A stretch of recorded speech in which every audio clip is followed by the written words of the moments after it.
It's here somewhere. Whenever you're ready.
Good evening and welcome to Coffee With, our sci-fi show and interview show.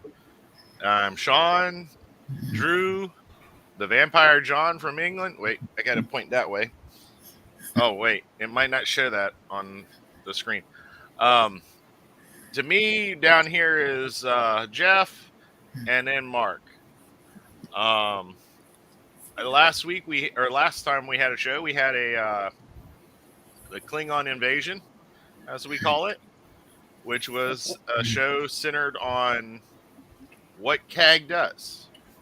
One of the things that me and Drew wanted to do when we created this was point out different organizations and what they do in the community.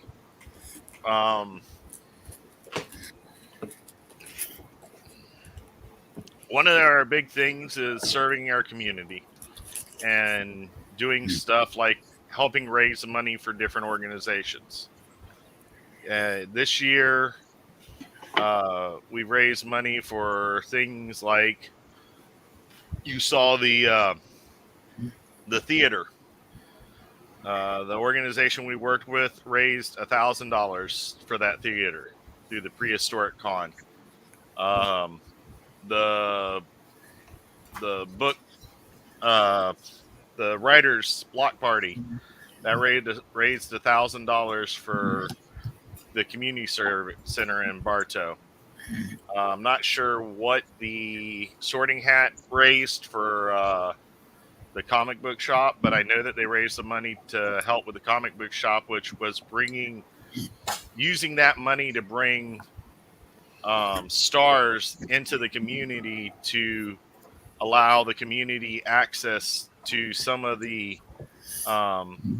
like the Star Wars people, so that they could actually get involved with them without having to travel to a large city. And CAG is working on raising money for Special Olympics, and he on September 22nd to the 24th, CAG will be at Ultracon. Or wait a minute, no, Necronomicon. I'm pulling up the screen right now to show it.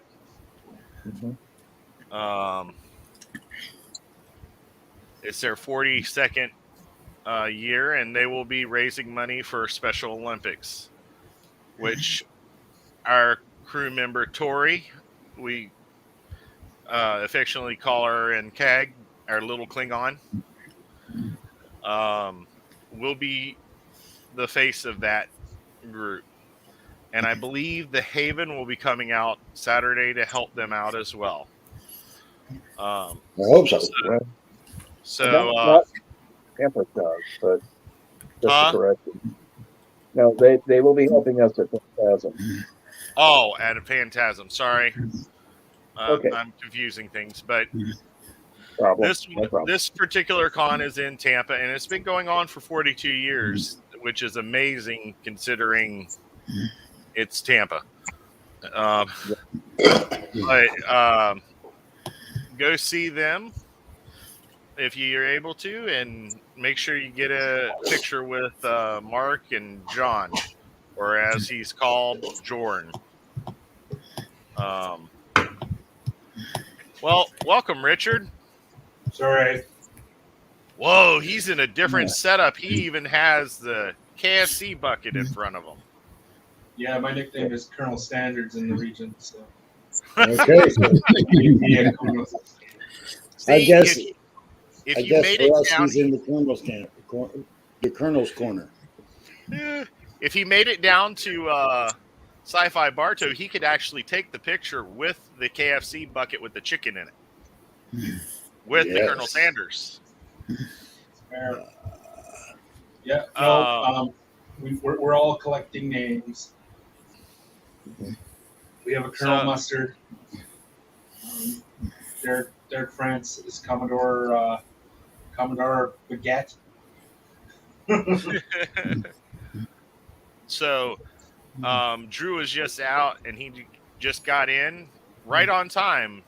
Amazing timing, man. It's only as hard as you think it is. And we also support another nonprofit, Neutral Zone Studios, in a way. Drew, Drew, with the help of Mike, built an amazing display because the display they had weighed 500 pounds. And unfortunately, Tina, the number one, could not move that display. So, all right, you got to figure out how I can do this. Okay. Is the picture on your screen? It's on the other screen, yeah. Okay. Go back to that. Click at the bottom, present. Then click share screen. Hang on, let me find it.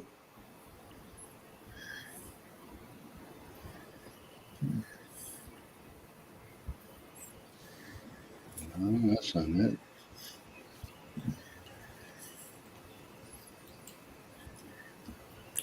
No, that's not it. Where's it at?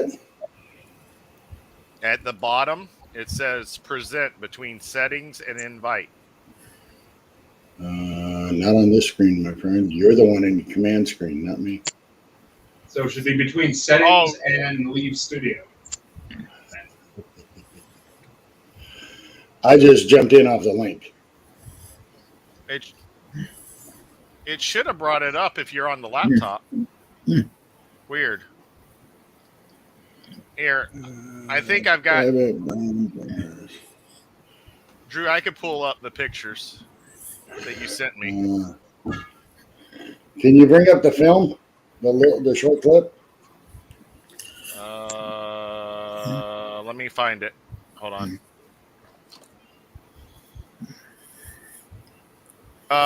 While I'm looking for this, y'all want to, Richard, you want to update us on your activities? Richard dropped. Well, okay, John, what you been up to? Not a lot. I was planning to go to destination trip next year, but it's in Blackpool, which is about another 30 miles, 80 miles from where it was this year. So it'll be able to get to it. Instead of being 1, 2, 3 journeys, it's 5 journeys on train. Okay. So it'll be another year. I got to open it up on my phone because it's in the messages. Hold on. It's now in the chat box. Oh, it is. Okay. For the StreamYard. Gotcha. I'm pulling it up now.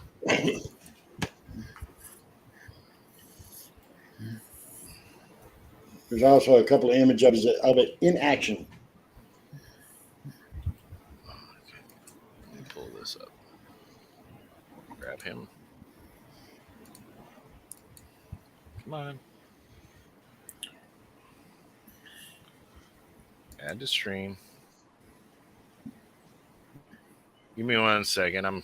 Oh my God, the screen's drunk. I'll take two. They're small.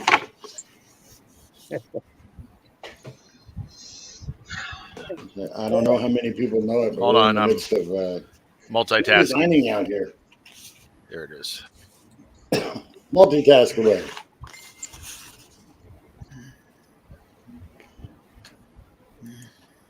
Right.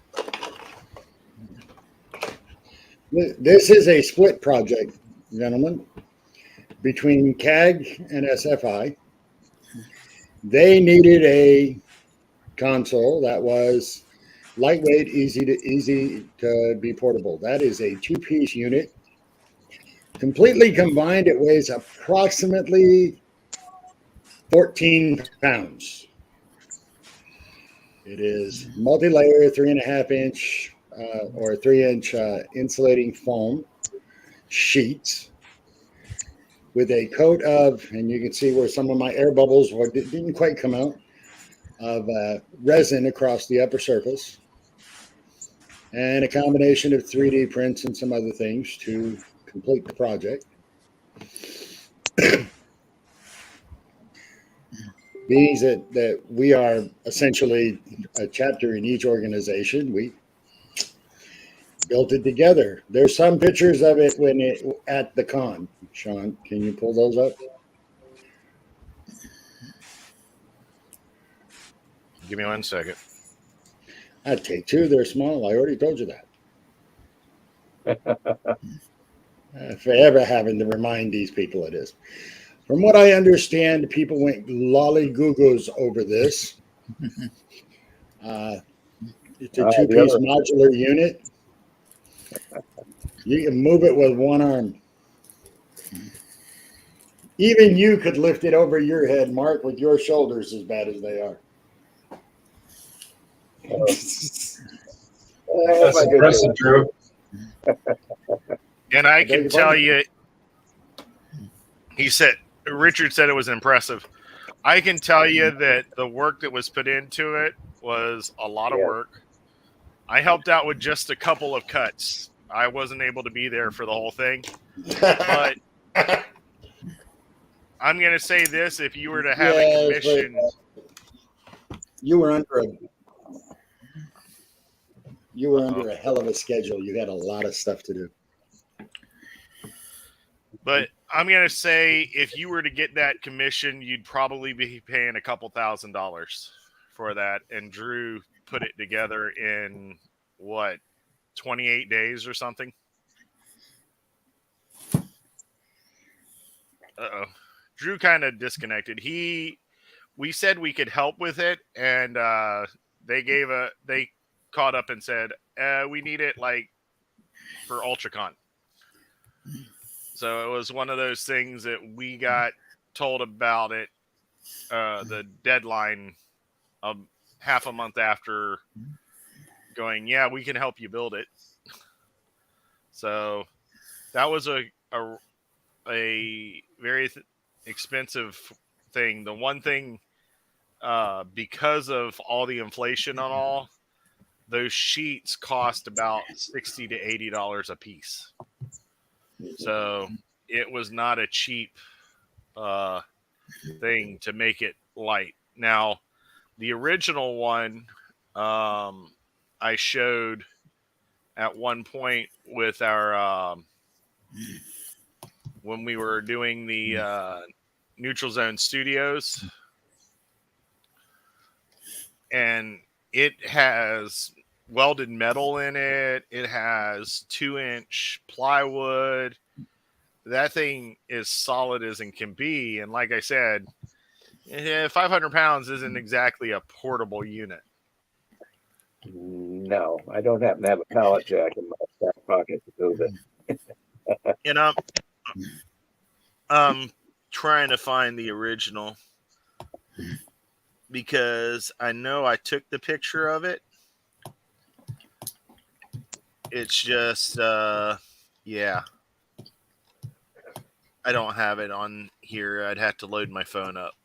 It's just, yeah. But, so, on here, I'd have to load my phone up. It's just, yeah. But, Um.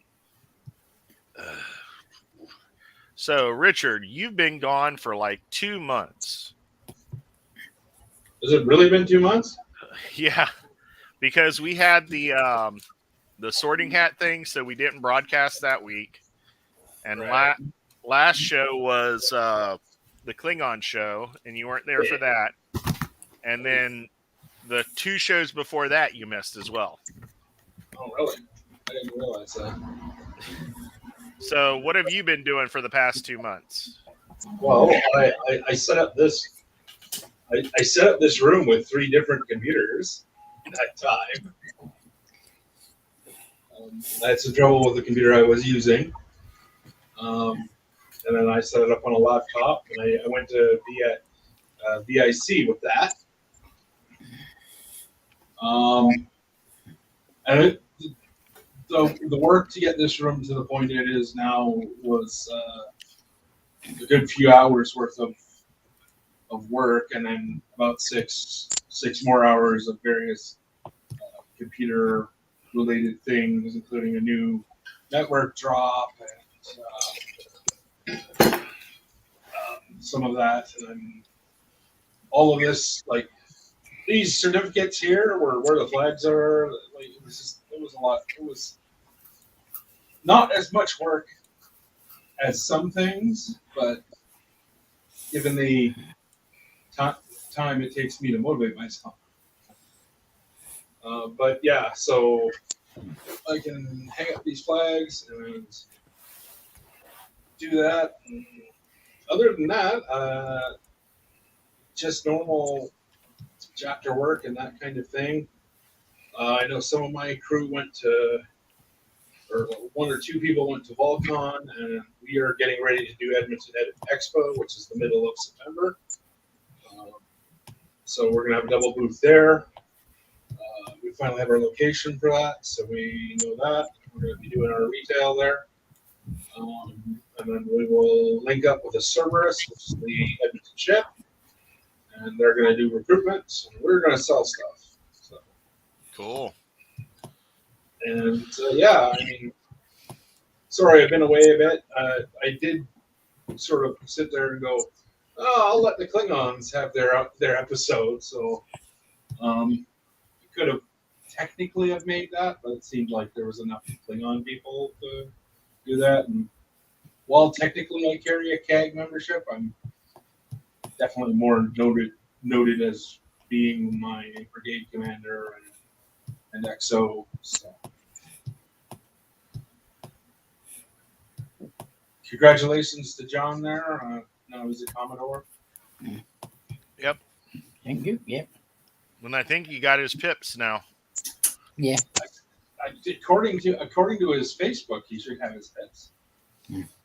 I think he's got like 17 different sets of them, it seemed. Well, he has one of every.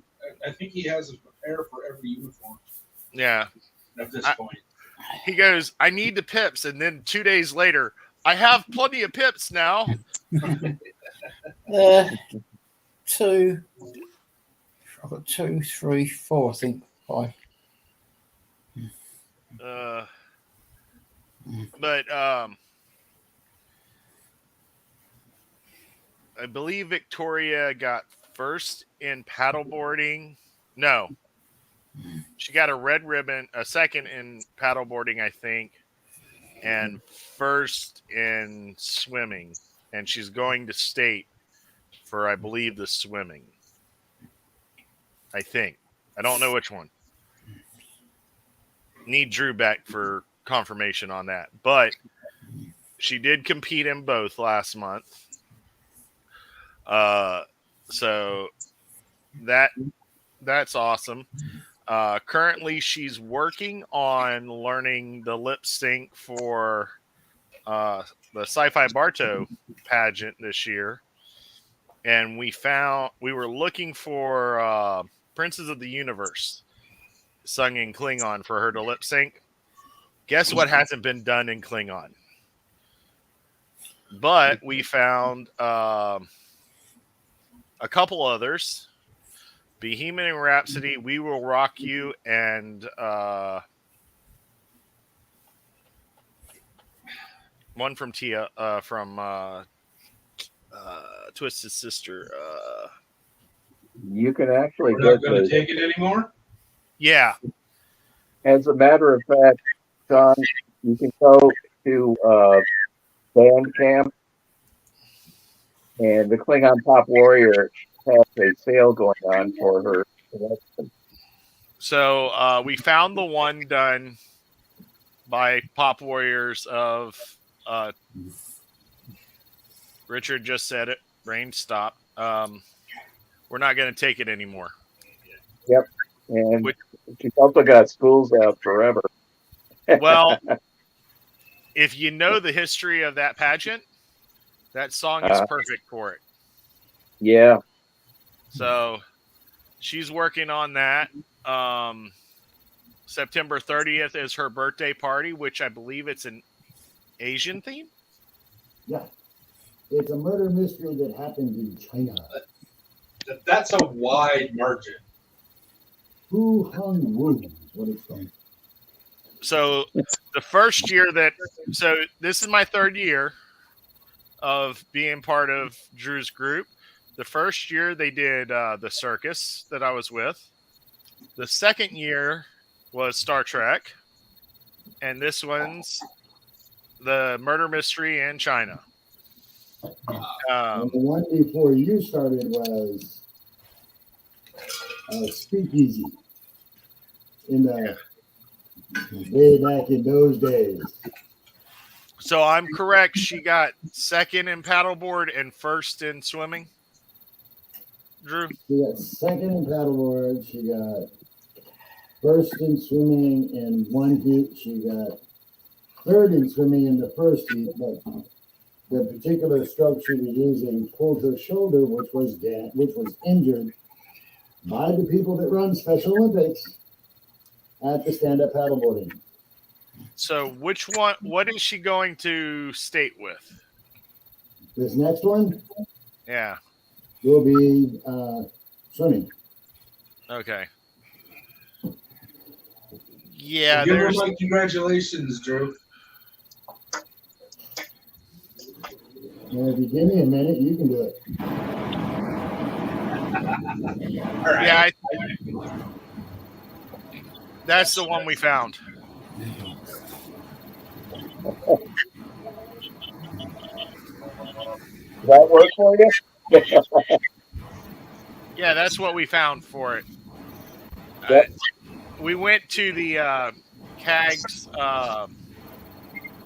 or the Klingon song list, and there are a lot of artists that have done the Klingon translations. Oh yeah.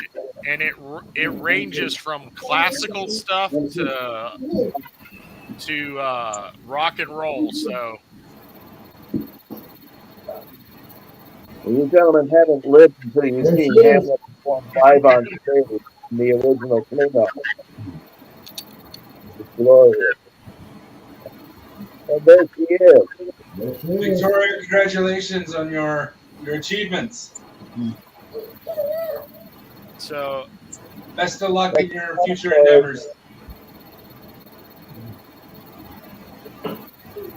And I know Mark will be very upset by this, but when she got gold, instead of saying yay, she said kapla.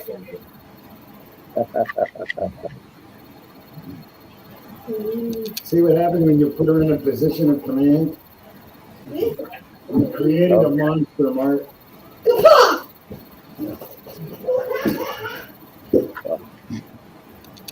But I hold you completely responsible for that. Yeah.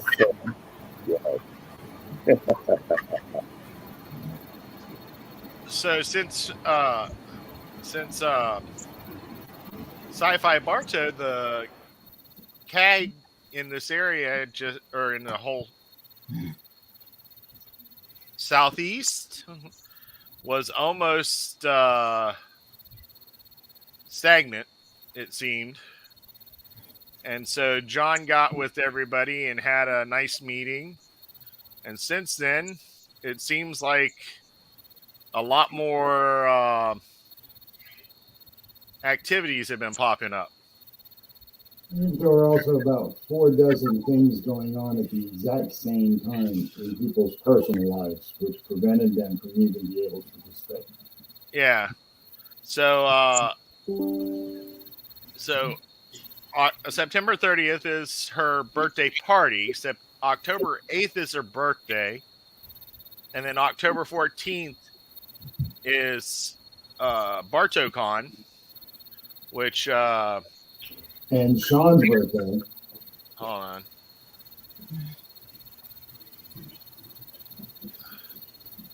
Which we know the Klingons will be there.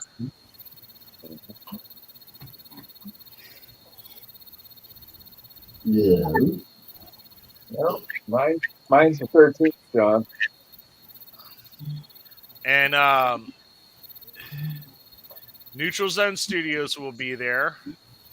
And obviously we will, the camp with, I believe the Haven and Jess's crew at least will be there.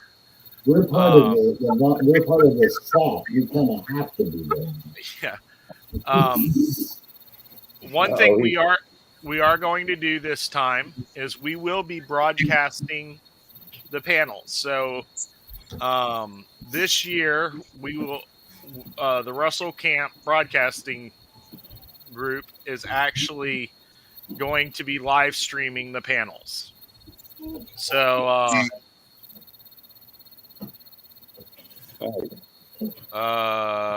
you came to stand in front of closer to the camera? Well, Hold on. we also got hats. Nice. Is that embroidered? Yes, it is.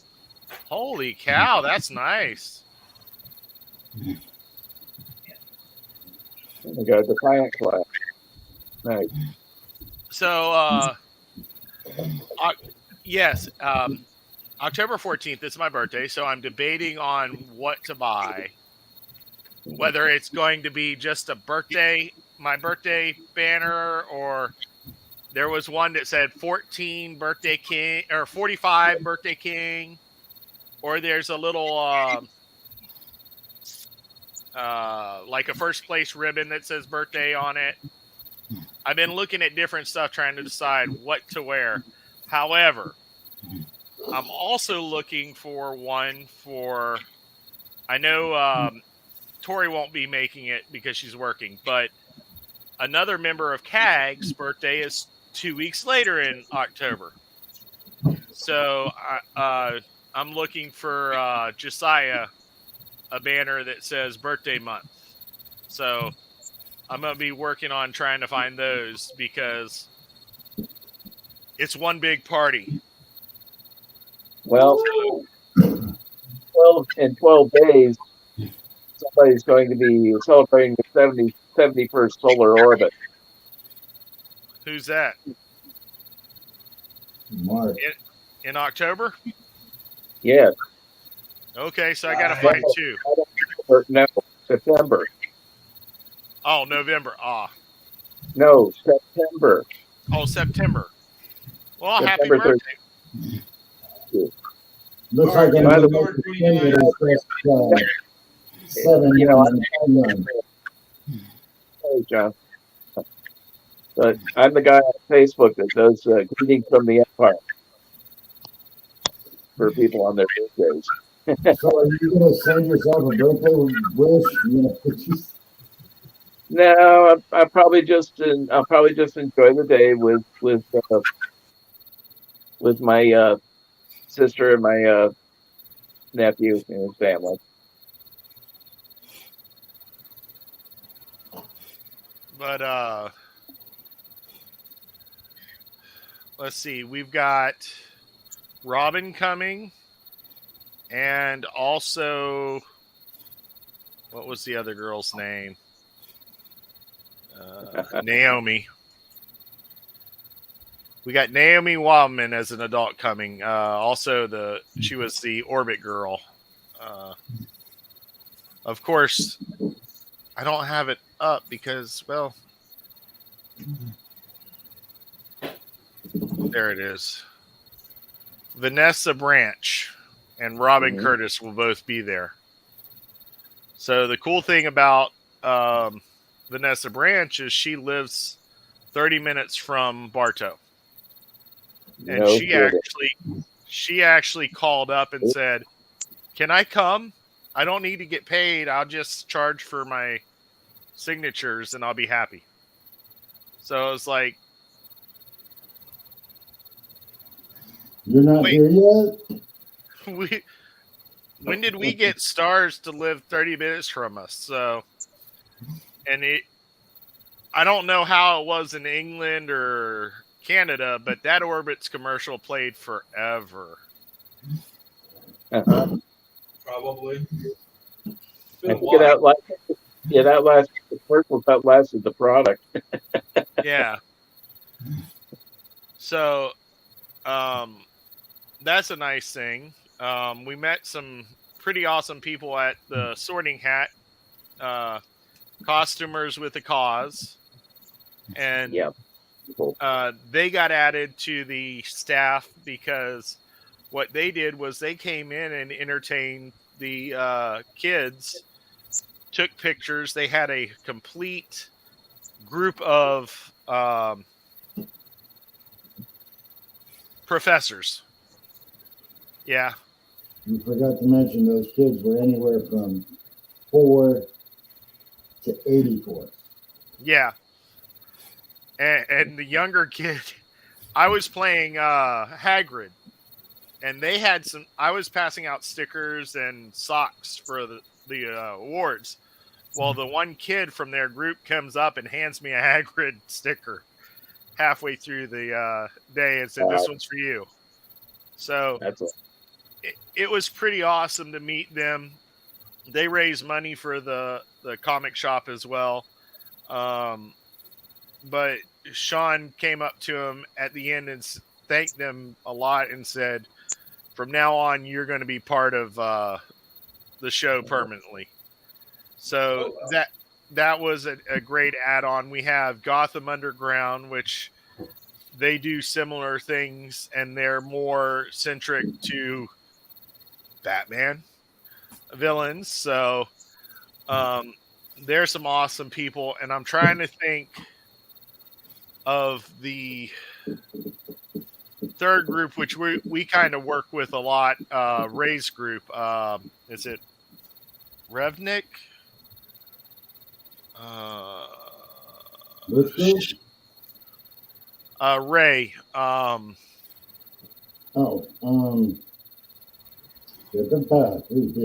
expecting me to speak English today? Full Steam Ahead cosplay and production team. Full Steam Ahead, and there's another group that they both work with. But that particular group comes out, and every con does like games and stuff like that. Happy 29th birthday, Mark.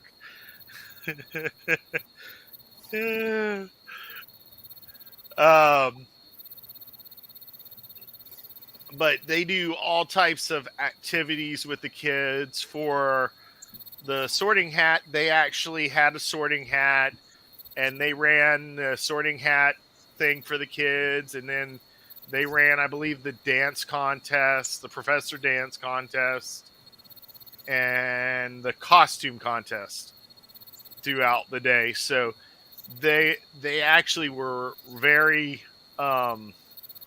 involved. And Snape over here, that way, was on stage. And because I was running the game room, I kept coming out and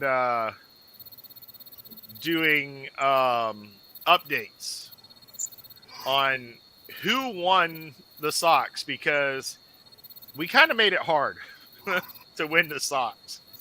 However, there is a girl there that made the little mandrake root statues. And that girl came, and she was the only one that within one set of beanbags won the socks. And she was also the only Slytherin to win. Everybody else I'm trying to think. It was Hufflepuff had 4. Gryffindor had 1. There's 4 houses, right? Yep. About Ravenclaw. No, Ravenclaw had 1. Gryffindor didn't have any. Ooh. So every time I'd update it, we would scream 50 to the house that they won, and it was just a lot of fun, and the kids really liked it. We had a high school program, I believe it was, Yep.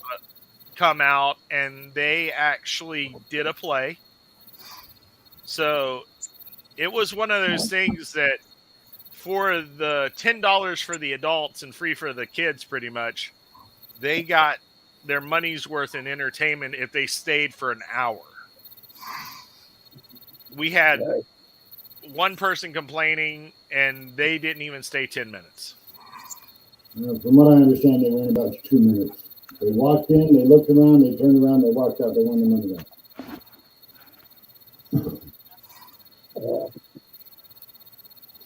Obviously, I'd never been to a con before because the only comment to their complaint was, it just looks like a bunch of shops. Yeah. You know, it's kind of like they do a con. Sorry. So, PSA: don't buy a Ford. Found on road dead. Well, Mom's friend has bought exclusively these Ford hybrid SUVs. Got a brand new one, and less than a month later, it's dead. They can't fix it. They had to give him a new car. I'm sorry, 3 months, and they can't fix it. If Henry was alive right now, he'd be in that garage doing it himself. Oh, Nice. Jesus. And he's bought this same SUV every 2 years. And the last 2, there's been problems. Models. Oh, Jesus. That's tragic. Empathetic. That's pretty sad. You I've can't got figure out the problem after 3 models. Yeah, well, my niece is still driving. My niece is still driving my 2014 Escape. That thing's got over 100,000 miles on it, and it's still working. But that's got the few decent cars that they still make.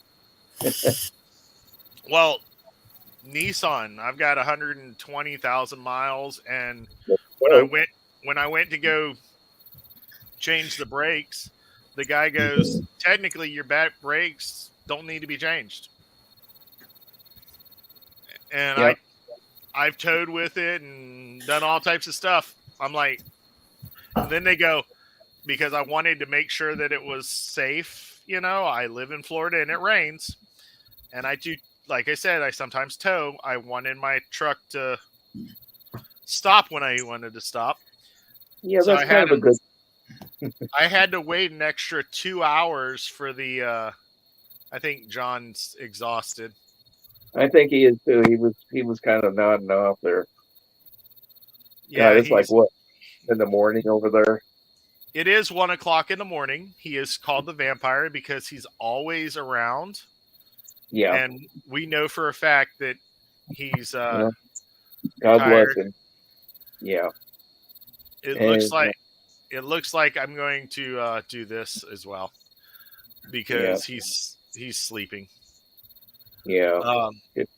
Yeah. Jeff is out too. Well, God bless him getting promoted to Commodore. I know he really was looking forward to it, and he finally achieved his goal. Well, I can say that John definitely earns that because that man is at every ship's meeting. I get him almost at every meeting. Yeah, he is. Yeah. Now they've got he's one of the main editors for the CQ. What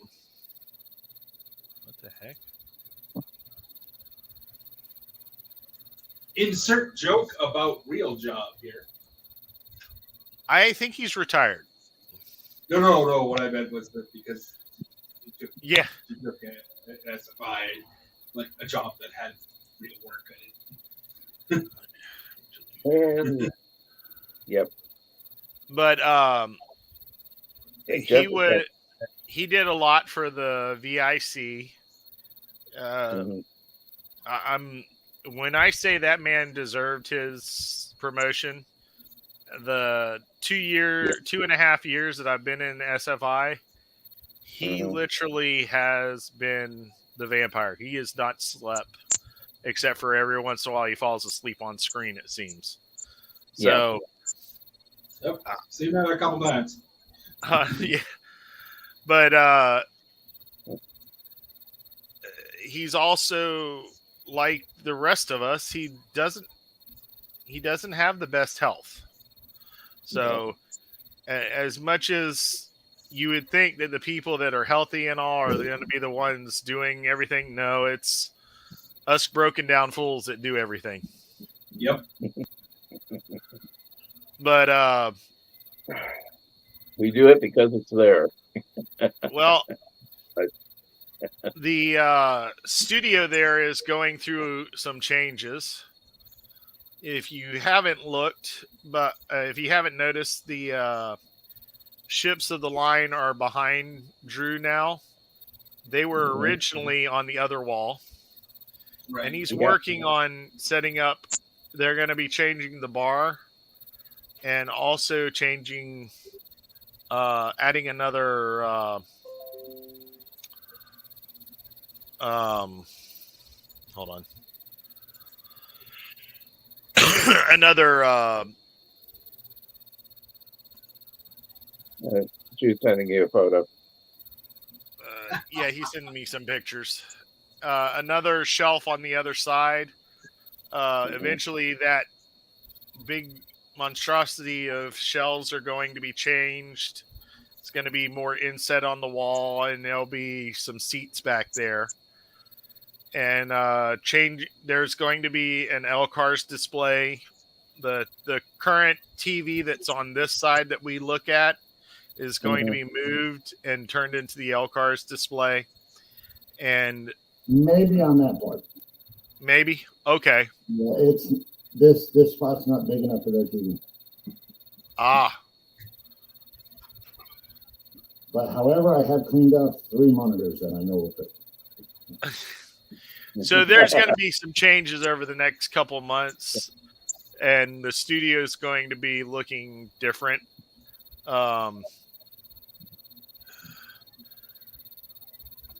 They found a pretty awesome carpenter to change something that you walked into the house, you looked at it and went, that don't make sense.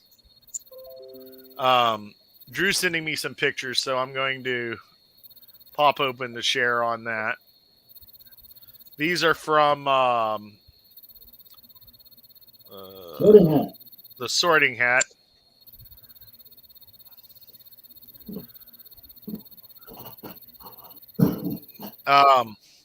That's Snape or Sean's grandma, depending on who you ask. If you ask Sean, it's Grandma. That's Lynn. This is the Cosplayers with a Cause, people. Oh. When did it be? And I sent you a picture of Ray. Hold on. It didn't Sean, pop what over. house are you in? And Lynn is Ray's wife. They're both pretty awesome people. That was Ray playing the part of the MC for the Sorting Hat. He was the handler of the Sorting Hat.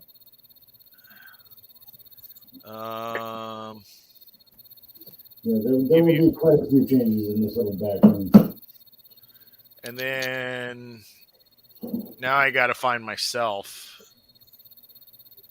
You want a couple of Haggard? I had the picture here. By the way, John, your tour as Hagrid, Under my legs. Yeah, I know. She's hiding. Let's go. Harry Potter event was epic. What did you say? Ah, What did you say? Callie. Cal. Don't say little bastard. Move. Honey, I'll get her.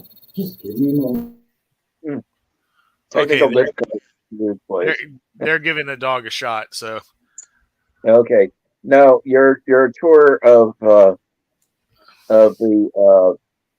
the Bartow Harry Potter event as Hagrid was epic. I really enjoyed that. That was fantastic, man.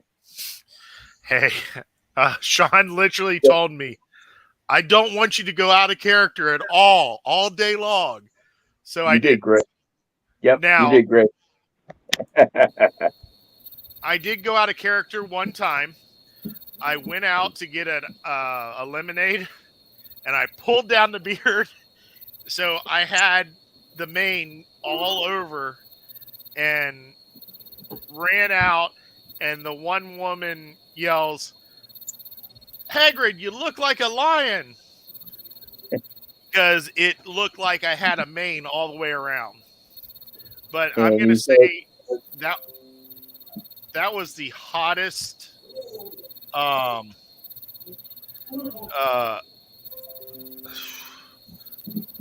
95 shade that day, if there Drew, was any. Drew found it faster than I could. That's awesome. Good teamwork. There you go. Here's another picture of the participants. This group actually was not part of the con. They are actually a Harry Potter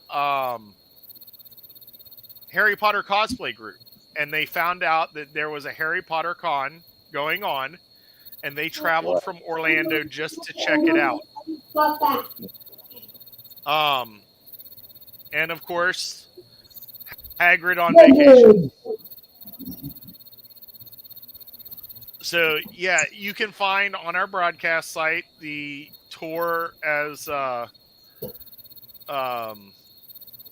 Mark said. I actually did the tour in character. The one thing that I messed up on, which I'm kind of sad at because I love her setup, is I went into the one room and there is a vendor with all these Harry Potter Pikachus. That is Pikachella. And she has the world's largest Pikachu collection, including the Pikachu bug. And I wish I had realized it was her because she is at cons all over the U.S. with her bug. She was at Infinity, I want to say, last Sunday for their one-day thing, or last Saturday for their one-day thing.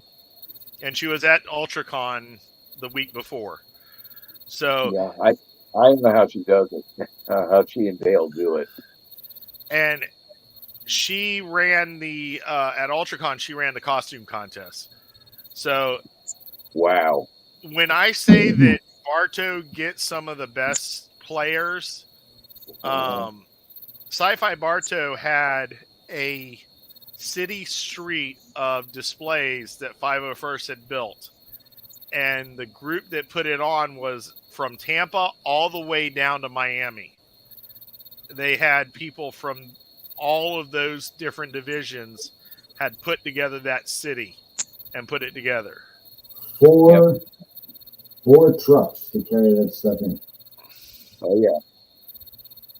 So, like I said, it's amazing what groups bring in, and the cool thing is when you do stuff like this, you start to become friends with them.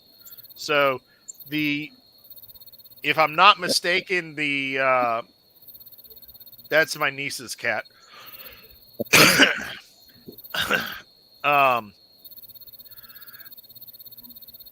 When you get to know the people, you find out that they do a lot of stuff. If you remember the picture of the display that Drew made with the 501st, if I'm not mistaken, that picture and the picture on the transporter are the same guy. Yeah. Yeah, that's their Vader. main. That's their main Vader. So I talked to him when he was out of costume at the beginning of the day. Said, "Hey, we have a transporter. I want to get your picture on it." At the end of the day, he walked over by himself and took pictures on the transporter for that. Holding Plus, the phaser rifle. He did yeah, about 5. and on the CAG chair, he was in that because there was a couple pictures you saw. Was it Claire? Yeah, I think it was Claire. Wasn't it Claire, Mark? Mark. What's that? The lady It was Claire at the CAG booth, correct? That was Claire, wasn't it? I think so. Well, Okay, she's we're sitting all there. in the same show. In one picture, she's looking at him like, "Why are you in that chair?" In the other one, she's just sitting there like, "He's king. Let's go." So You see, that particular Darth Vader, Mark introduced me to him in 2018. Yeah. And so you got that. Then you got Kim, who plays the Jedi. Now she's got a stormtrooper. She's got a clone trooper costume. Her son was the scout trooper. She wears that costume as well. But her son just went and he's in the military. He just started the military training. So last year at Syfy Con, he wore a car and walked all over the con advertising the car show part of the con. Mm-hmm. And what's funny is Sean didn't realize that he was the same person that marched in his parade as the clone trooper. Actually, the funniest thing that happened at that was when the Bartow police officer, I think you were standing with me on Main when this happened, pulled him over and gave him a speeding ticket. He was walking too many steps a minute.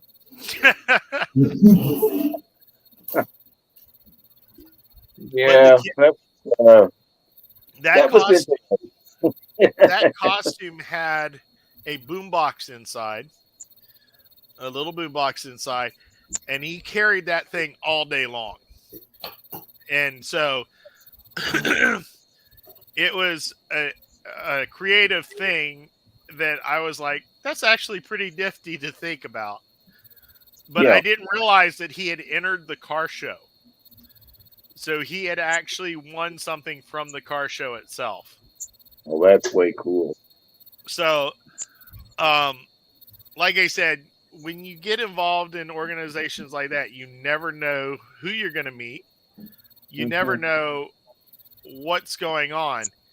And in life, you don't know who you're going to meet at any event. That I'm still surprised by who I meet. Yeah. Oh, you got the shelf up. Uh-oh. I said that this was coming in the future, but Drew just sent me the picture of the shelf. I knew he was working on it. I didn't know if he finished it.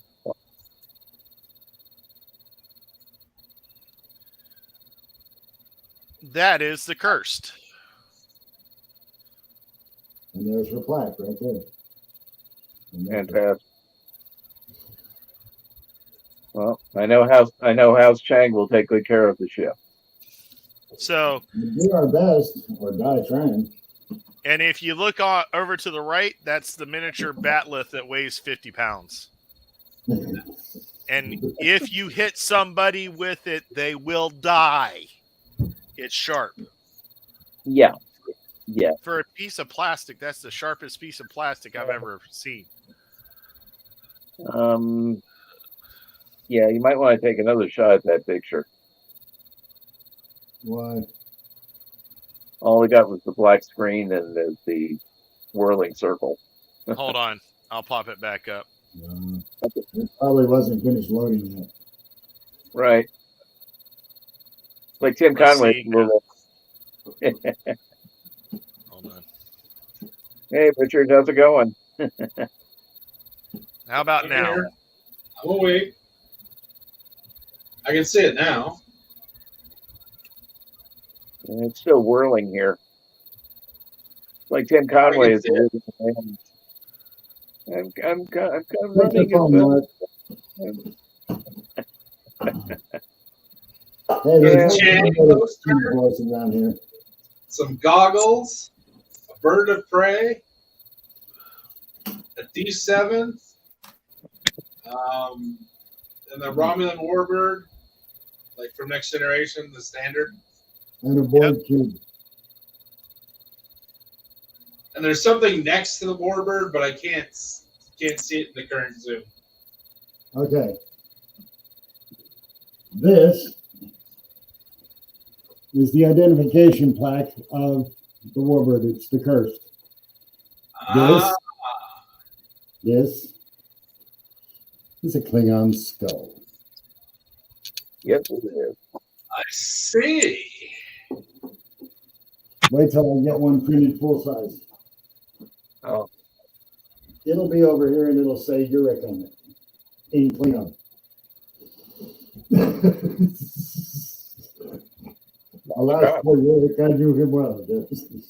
So I have to ask you something, Sean. Yes. What house are you? Chang. No. What house in Harry Potter? Oh.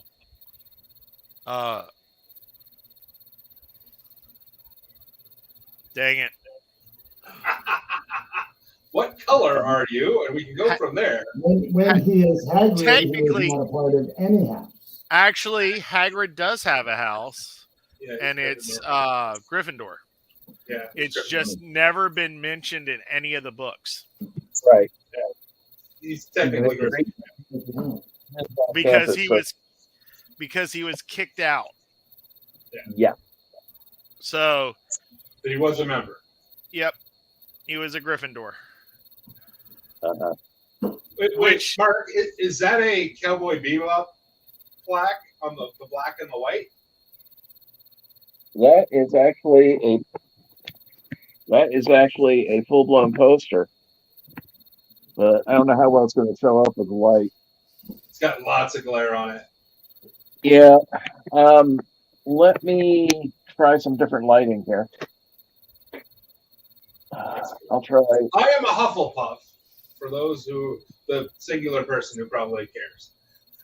Well, you know Well, the funniest thing is the one house that didn't get anybody to win the Sox was Gryffindor. Well, it just goes to prove that was fair. Wait, I, of course, am a Slytherin. Is that better? That's better. That's fabulous. And it's actually signed by the voice actor that voiced Spike. That's pretty awesome. Yeah, it's not bad. I've been fortunate enough to have met a lot of these people over the years.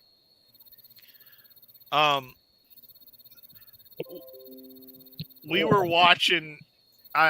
Every once in a while, I got out to see some of the Sorting Hat, and the one kid, he wanted Slytherin so bad, and the hat goes Gryffindor. Yeah, he walks straight up to me and he says, "I'm in your house." I said, "Oh, really?" Nope.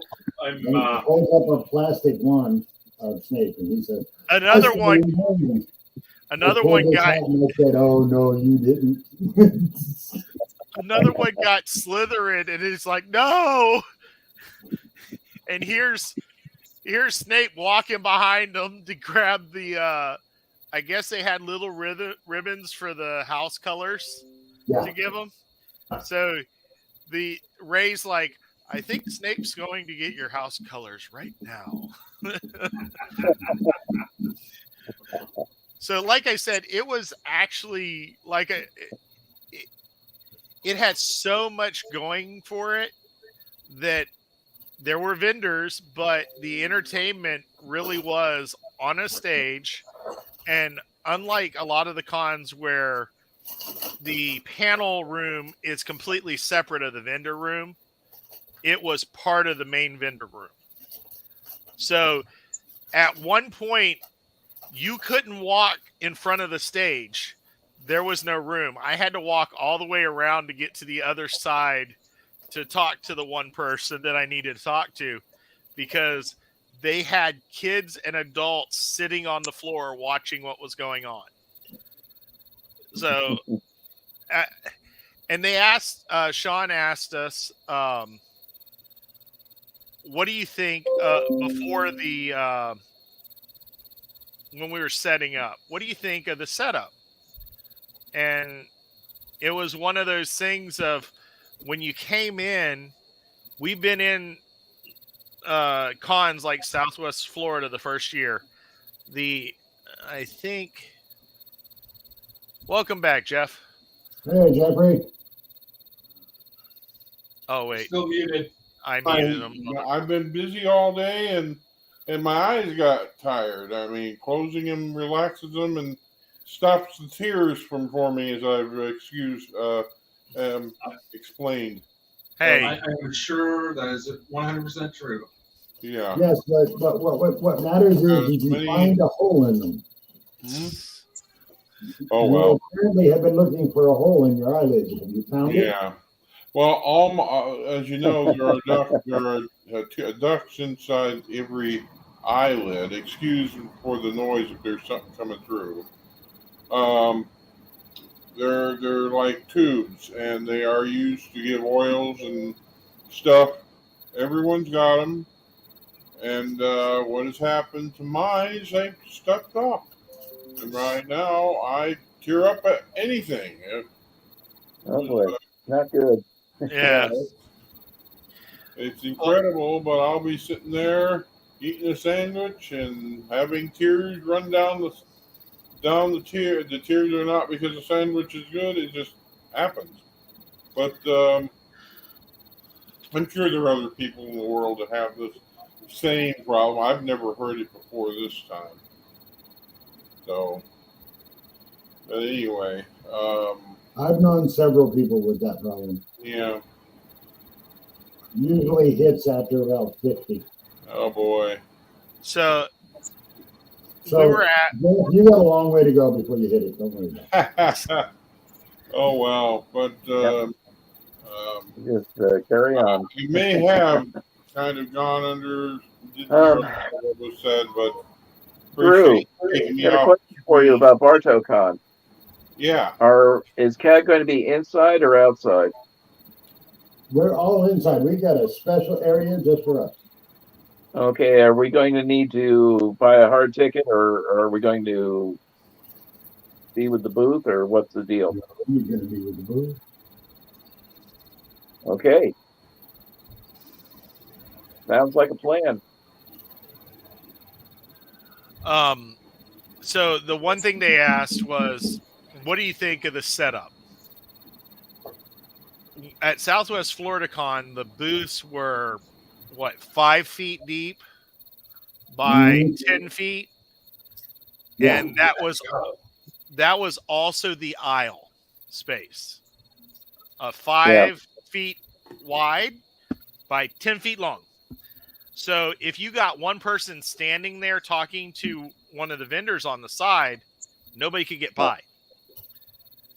So yeah, Drew talking to Jason Matheson or Jason Coco I literally had to tell Drew, stand on the side of the booth, please, so that people can get by, because literally the whole way was blocked. Nobody could get anywhere.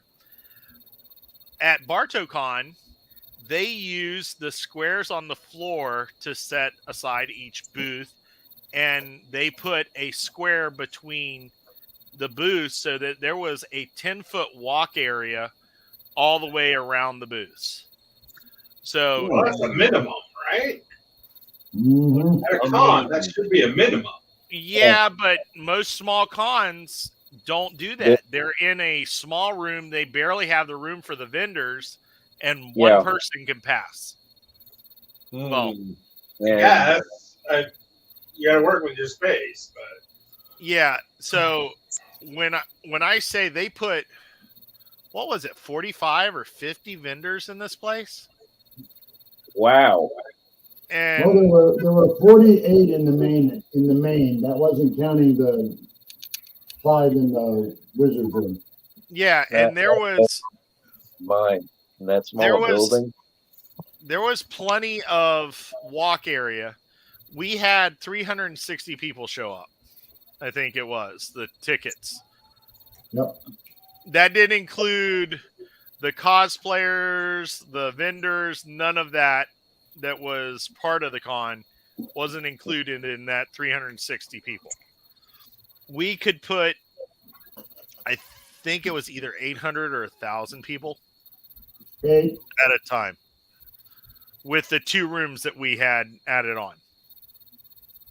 So, yeah, like I said, for the way that they set it up, they actually made it so we could have marched a 4-person column through the walkway if we really wanted to.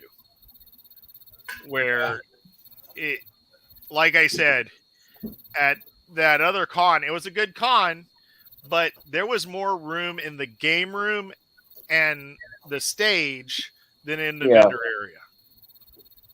They literally had a room set aside for panels that was bigger than the vendor room. So that's one of those things that I don't think that a lot of people think about when they set it up. Yeah. Well, the booth we got assigned at Phantasm is where you come in at the DoubleTree there. You come in from the lobby into the convention. We are literally the first booth. If you look over to the left as you come in, we are on that corner, and it's a 10 by 10. I would have liked to have gotten the one next to us, which is deeper, but luck of the draw, you know. I'm just happy we got a good location. John got 2 photo backdrops, and I'm, for the life of me, I'm trying to figure out where in the world he thinks he's going to put them, unless he's planning on doing a separate area for a photo shoot besides the chair. yeah.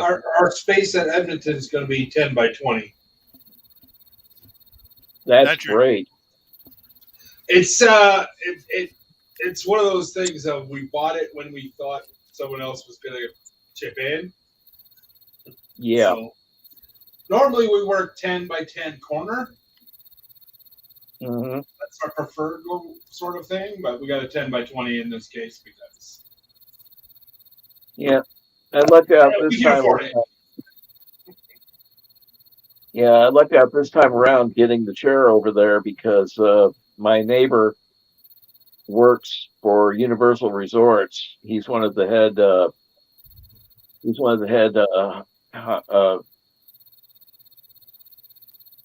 Engineers for the hotels there.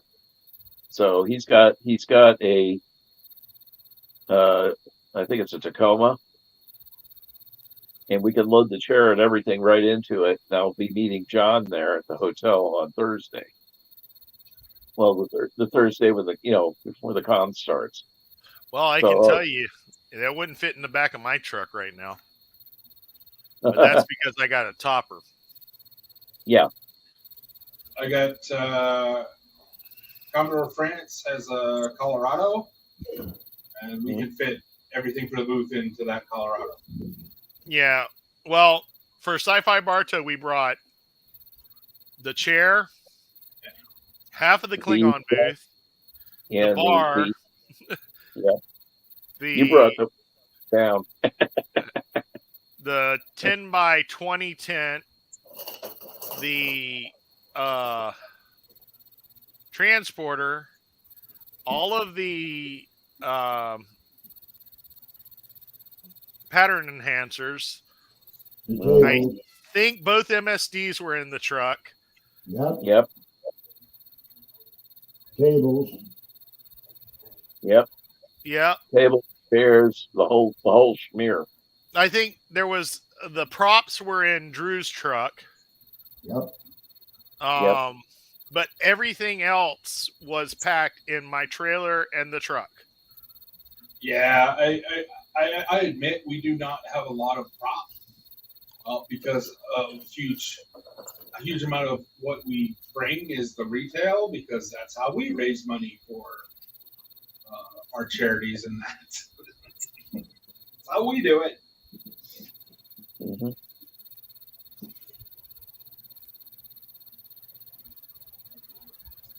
So it should be interesting for Edmonton. With the two ships and all of that. So it'll be fun. We got an away team of 5. If they get Jules Straight at Neutral Zone Studios, I'm going to that fan weekend. Oh God, she's awesome. They just post. She's a lot of fun. I would love Okay. to see her. Yeah, Edmonton is Todd's coming, Gates McFadden, and the lady who plays Raffi, whose name just escapes me right now. Have you finished your quarter room yet? Has anybody watched Osaka? Yes. Okay. Is the General's butt the main character of the show? What? Did you just say the general's butt? Literally, the opening scene is her butt. She's riding a bike, a speeder bike. Nope, that's not the General. No, that's not the general. Well, The General no, is the Twi'lek. yeah, that's right. And That's the Padawan. yeah, well, she and Sabine Wren is there, and she is trying to become a Jedi. Yeah. And Ahsoka's training her, but she said you'll find the Force in your own time. But she's retaining her Mandalorian ways. Literally, they open that scene on her butt. I'm like, they could have edited it any other way, but that's how they started that scene. You know what? I'm not sure I'm offended. Oh, it's a space weapon. She's my favorite Rebels character. What do you want from me? Yeah, Rebels character. You got it, man. By the way, anybody notice David Tennant in there? Really? He's the voice of the robot. Well, that would be why. So he's the Jedi lightsaber instructor? Yes, he is very, very old. But for a machine, that's nothing. Now, the other thing is since when does the scroll go this way? Well, just watch the series. Does it matter? Yeah. The beginning scroll goes straight up. Matter? So, yeah, like, at the end of the day, John, at the end of the day, buddy, it's entertainment, okay? But you know that Ben Cumberbatch is going to be in this one, right? Yeah. I'll give you message playing. Wait a minute. What, Drew? Pointing out which way the scrolling is going is just like the people that go, "Oh my God, there was singing in Strange New Worlds." It's not canon. It has absolutely nothing to do with track. Okay, get a life. I thought it was great. I just thought it was. I'm so used to the scroll going this way that when I saw it going this way, I'm like, that's strange. Well, Did it get your attention? It's probably meant to do that. It got your attention and it made you focus on it. And if Even you with notice, this is not a bad thing. That's a good point. They drew your attention and kept you focused. they were showing you the map, and there's all kinds of Easter eggs in that. Maps are perfect for that. I didn't know Jedi's had Easter. Oh well, learned something new. It's a Maybe big it'll be universe. better this time.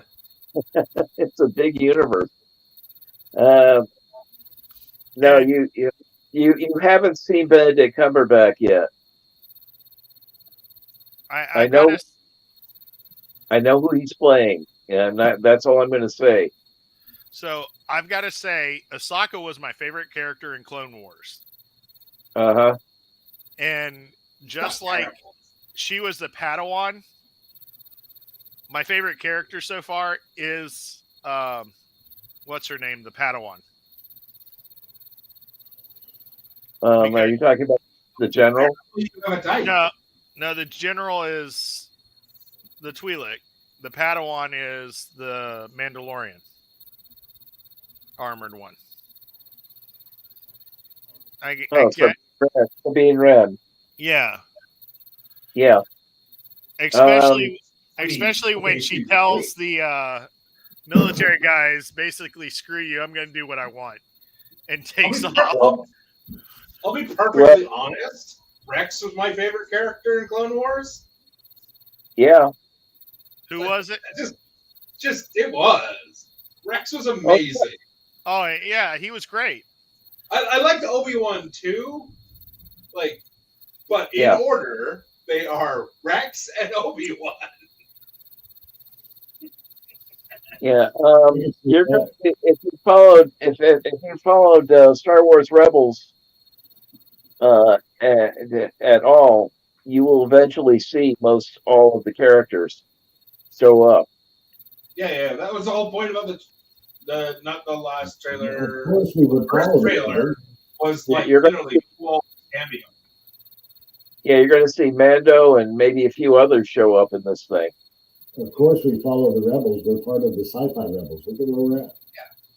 Yeah. I think this is more like a club meeting than it is a show. This is basically Rebels Part 2 in live action. Yeah. Well, got an early day tomorrow, gentlemen. Fair enough. Good luck. I got nothing. Have fun. Live long and prosper. See you later. Take care, Drew. Or at least have fun. Or a reasonable facsimile thereof. Take care.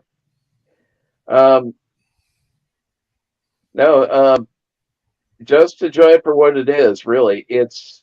They're taking you for a ride here, and it's a great ride. It's going to be a bit like a roller coaster, but that's Star Wars. Yeah. Oh my God! Roller coaster and Star Wars together? That never happens. Oh wait, no. Yeah. No, I follow a couple of the Star Wars groups, and the meme about the butt being the star is almost every one of them had a post today about it. So it was like it's a social media brand. I mean, I don't think I really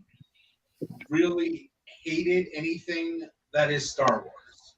No. There. I mean, I will admit that the sequel trilogy is weaker than I would like. Well, but it's there was also a lot all over the fucking place too. Well, yeah, pretty much. But you know what? those of us that are older that have seen the original movies and everything, it's like it actually, after a fashion, makes sense. But it's like I said, it's a big universe. You know, And a lot. you know, yeah, There was a lot of complaints about every single one of the changes. You did from the 5, 6, 4, 5, 6 going back to 1, 2, and 3. And then when Ray and them, people were complaining about that.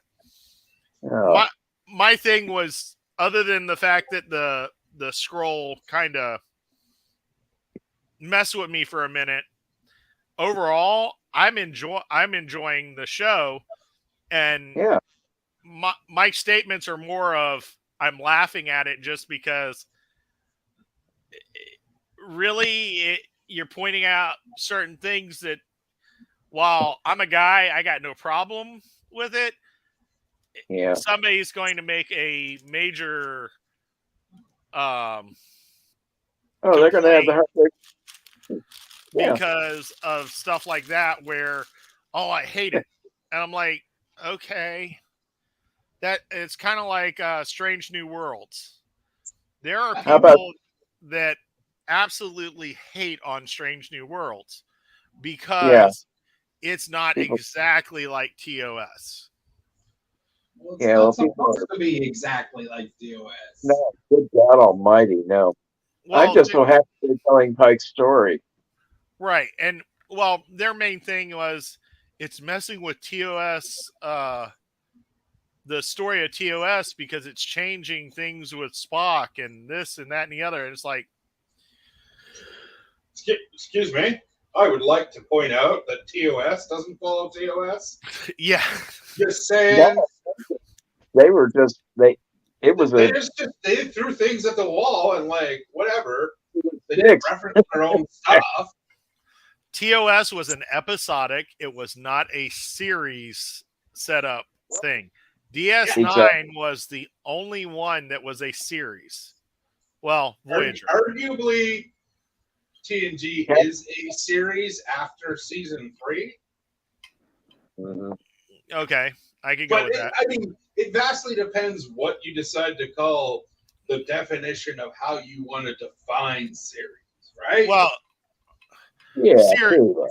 when I say series, when I'm saying series, I'm more. It should have said serialized, where you have to watch the episode before to understand the next episode. Yes. And TOS was not that at all. No, because TOS is not like that. One day you're going after Gorn, the next day you're going after a god. Yeah, there's nothing. There's almost no consistency.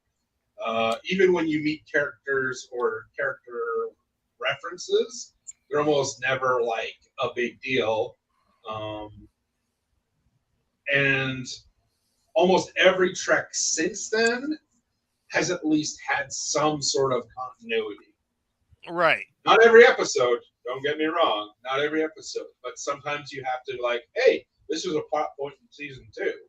Yeah. Mhm. It Now comes back here in 3, it's going to come back here at 5, it's going to come back here at 9 or 7. it's Right? similar to how they set up SG1, where technically you could watch whatever episode you wanted. However, there are certain things, if you watch them in order, make a lot more sense that if you watch them randomly, you go, why is that there? Of course, the best thing is watching them in order and figuring out before you watch the commentary that Richard Dean Anderson likes the Simpsons, and in every episode he says something about the Simpsons. I guess. I mean, that'd be a lot of stuff that would just flow over my head because I'm not a Simpsons fan. So. Remember the one episode, Richard? I know you'll remember it, of SP1, where he and Carter were in the F302, the Air Force's reverse engineered death fighter, That and wasn't Carter. they were going down the checklist, That wasn't and he Carter. was, Tilk. well, that was Tilt. Okay, fine, whatever. Anyway, he was going down the checklist, and he was saying, okay, disruptors, nope. Force field, nope. Cloaking device, nope. You see there's a Klingon slant to this thing. Yep. There was an episode. It was Carter and him, and they were both memory wiped, and his memory started coming back. And he goes, "There's a bald fat man," and originally I thought he was talking about Hammond, and then he goes, "I think his name is Homer. He's very important to me." Yeah. And and then I started watching the commentary, and he goes, they're talking. He goes, "Have you ever noticed that Richard talks about The Simpsons a lot?" Mm-hmm. Yeah, he does. And then I rewatched them, and I was like, "Oh shit! I missed all those references." His watching this goes all the way back to the Tracy Ullman show. Yeah. God, we're old. My Life in Hell cartoons that Matt Groening was doing for the show. Little vignette. I watched some of the outtakes, and one of the outtakes from Stargate was when Carter and him were in Antarctica. Uh-huh. And she goes, "God damn, I got a paper clip and something else, and you can't figure out how to fix this?" It's a Scotty reference. It was a MacGyver reference. A diver reference. Oh, that's right. Oh, Jesus. Yeah. That's like, another show. I got a paper clip and aluminum foil, and you can't fucking fix this? Oh, God. I am shocked and appalled. So I'm sorry. It's one of those things of a good sci-fi show has to have comedy in it. And if there's no comedy in it and people aren't having fun, it really is hard to keep going. Yeah, now, it's kind of like, what's the point? Yeah. DS9 was one of the few. I think the DS9 producers and writers were the same as the Babylon 5 producers and writers. Yeah, well, Michael tried to sue them, but they really were two different entities. They just Michael J. Straczynski created the world of Babylon 5. Right. And it's the last of the Babylon stations, blah, blah, blah. By the way, that's coming back. Yeah, we know. I saw and that. SG1 is coming back. Yeah, I bet you're really excited about that, Richard.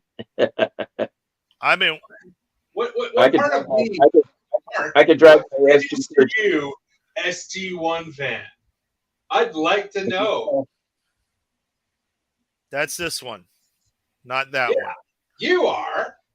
I am not. That's this jolly fat man. Yeah. And Drew. Yeah. Well, that makes sense. I've But like 3 episodes. I somewhere I think I have all but Universe's DVDs. Oh, yeah. Wow. Yeah, I had a friend who had all of it. I had at one point had access so that I could have watched everything. And when I worked at the drug rehab, I'd watch that on my laptop at night while between checking on the kids.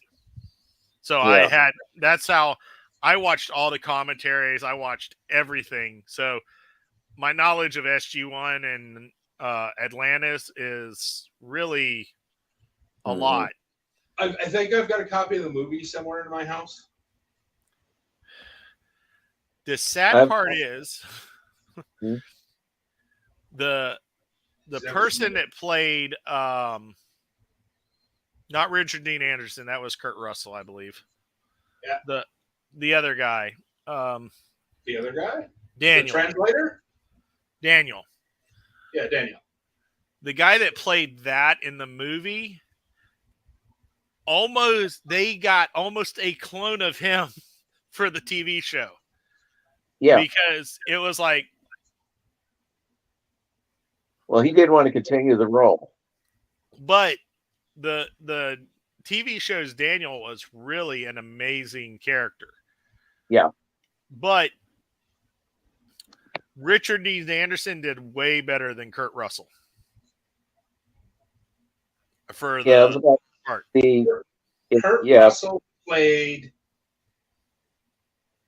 a Kurt Russell.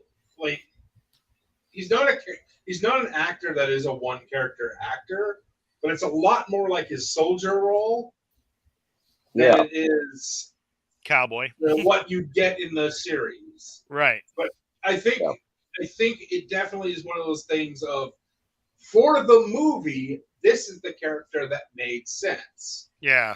But for the show, you needed something else. Right. And I think that's the biggest thing, is that, like, quite literally you kind of need to reformat their character a little bit before we go with a series, right? So the other thing I really like about Stargate was the way they memorialized the actor Hammond. Don Davis. Yeah, he's gone. When he passed away, they specifically made that ship named Hammond for him. So it was one of the first shows to go, we couldn't have done this show without this character. Yeah. He was an amazing actor. I had the privilege of meeting him at one of Joe Mote's Volcons. Now, the other cool thing about Stargate was the fact that they took the female lead character and gave her so much pushback and power, and eventually made her the overall leader of a series for 2 seasons. Atlantis, she was the leader of it. So not many shows even today, outside of the ones that are specific, hey, this is an all-female cast, have the lead role of a female. So for a sci-fi show to do that they don't have a secondary for that was pretty awesome. Yeah. So Syfy, when are they releasing SG-1? Because they've been talking about that for 4 years, and I haven't seen a definitive. Are you talking about the original series or no, the new stuff? You probably won't after the strike is over. I think it sounds crazy, but I think they're waiting for the strike to be over. Yeah, I agree. I agree with you and Jeff. I agree with Mark and Jeff here. And maybe after the strike. That strike's pretty sad. So I didn't realize that a lot of the actors, they're not. Yeah, they are even. They wouldn't be making the list. No, the actors themselves, unless you're like a big star, they aren't even getting residuals. And what surprised me was, I saw an interview recently, the Nickelodeon shows, all the guest members that came on and reoccurring people got residuals, but the lead person on those shows didn't get dick. So, like, if it was a Nickelodeon show, they would go, hey, the show's doing great. I'd like to renegotiate. And they go, we'll just replace you. Yeah. So I think the studios in Hollywood are seeing the handwriting on the wall now, finally, because basically you're not going to see any unless it was shot before the strike. Like Ahsoka was shot before the strike. Right. Anything that otherwise you're going to be seeing a hell of a lot of reruns. Yeah, And well, I mean, the public will not put up with reruns. the studios are whatever they're doing. I mean, doesn't seem like Yeah. any of the demands are really out there. Yeah, well, Prodigy may be coming back. The show with Kate Mulgrew in it, Yeah, the animated series, that may be coming back we've heard of it. because of the fans. Yeah. Well, that's what we do. How many times have we done that? One fan paid to have a banner flown over the Yeah, studio. I saw that. I'm like, We're now pretty that, fanatical. yeah. What's wrong with you? And truthfully, Prodigy is probably one of the best. Mhm. Didn't understand at all why they canceled it. It seemed like no. all The the proto- hallmarks were like, "This is the shit." What are you talking Well, about? Yeah. I think I know why. They targeted at kids. And Yeah, but put they it had on, the kids. well, they put it on Nickelodeon.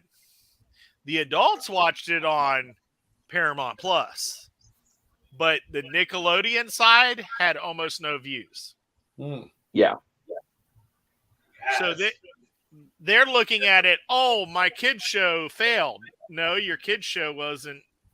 You thought that it was a kids show. Well, I mean, It was Star Trek. To be fair, probably there were lots of kids watching. They were watching on Paramount Plus with their parents, Right. Yeah. or the whatever affiliate happened to be in that jurisdiction. Right. Because I know a lot of people who watched it with their kids. Mhm. But, that would have been mommy and daddy's or equivalent. Like they would have chose where to watch it if they were going to watch it with them, Mhm. right? I mean, that's the logic to me. Is that probably lots of kids watched it, but they watched it with folks. What amazed me was the Because folks wanted to see what it was like. Yeah. Yeah. And I'm not going to say that any of these are bad, but between Paramount or Prodigy and Lower Decks, Prodigy, Yeah. Prodigy hilarious. was a much better produced show than Lower Decks. Yeah. Those two I different have- styles of animation too. I have British signs for you. There you are. You flipping me off too? Bush W is not allowed in Australia for doing this sign. No, He got on his plane and went. no, it was Senior. It wasn't even W. I thought it was W. No, it was Senior who fucked it up. Oh, It's like Oops. it's Yeah. one of two of his Wait a faux pas. minute. One was the one where he puked on the Japanese prime minister. Like, Oh my he- God. One was doing this in Australia, and the other one was he puked on the prime minister of Japan in Japan. when I heard that, I was like, "You got to be fucking kidding me!" Nah. Mm-hmm. I mean, it's totally believable that W would, but like the reason why it's so believable with W is W had to be present to leave the United States. Yeah, He had never left the United States. As Lewis Black said, even drunk on a bet, you can make it to Canada. well, technically, I left the United States once, but that was the UN building in New York City. Yeah, you got the world in miniature. Yeah. Is that where you sit there and go like I happen to visit somebody in Mount Sinai in Toronto, and I happen to visit somebody who is using the room that is technically the sovereign territory of the Netherlands. So I've been to the Netherlands, kind of thing. Kind of. Yeah. Well, There you go. you know, in '93 we went up and marched in the Macy's parade. One of the things we did was do a short tour of the UN building. Mhm. The one Is thing it international territory inside? yes, Okay. And they have their own police and everything. yep. Yep. I have no It desire is. to go to New York City, so I'm gonna Oh, say this from being a person on a flat land area. It's no different than any other city, only taller. yeah. So at one point, you go into a city and you go, "There's nothing to fucking do." As a teenager that has no money, there's nothing to fucking do there either. I suppose you could stand in Times Square and watch people go by. So I had like $125 when I went for 5 days up there. All the rest of the kids had thousands of dollars. Do you know what I bought? Was a Walkman. Get a good deal on it. Fuck no. Oh, dear. A thing of chestnuts Mhm. and gifts for everybody else in my family. Well, there you At go. least you got a Walkman. Huh? At least you got a Walkman. Well, I had nothing to do, so I'm like, I need something to listen to or something. So I bought the Walkman. But yeah, when you Well, don't, I mean, when you were a teenager, you probably could have gone. You know, if you'd gone to this, if you'd gone to Russia, that Walkman would have bought you a backstop, bleachers. well, if I go to Russia now, that Walkman would buy me an airplane, a couple missiles. I have to remember that when I was in university, I went with one of the courses that you could take at my university that I didn't take because I didn't have the money. Was you could take a third-year Russian history course, like a modern Russian history course, which included the Soviet Union. Right. It as part of it was to go to Russia. The problem was the course was $5,000. That's A because full half of that, was bribes. oh yeah, Quite openly. My Ukrainian professor, because he was Ukrainian, was blatantly obvious about it. If you take this course, because it was a summer course, obviously, if you take this course, it's going to cost you this much money. Half of it is bribes. Mhm. but you could have been the machine. I prefer to buy my I prefer to buy my Soviet barrel. Well, the Egyptians have a wonderful name for that. What you just said. It's called bashish. Cross my palm with silver, so the gypsy said. Right? Yeah. Um, I still have my SG-13 cosplay. Oh. But I would love to be able to afford to go to Canada right now. I I'd probably love for you to wouldn't come leave. here. You know, even nature's trying to take out my governor. I hope nature succeeds.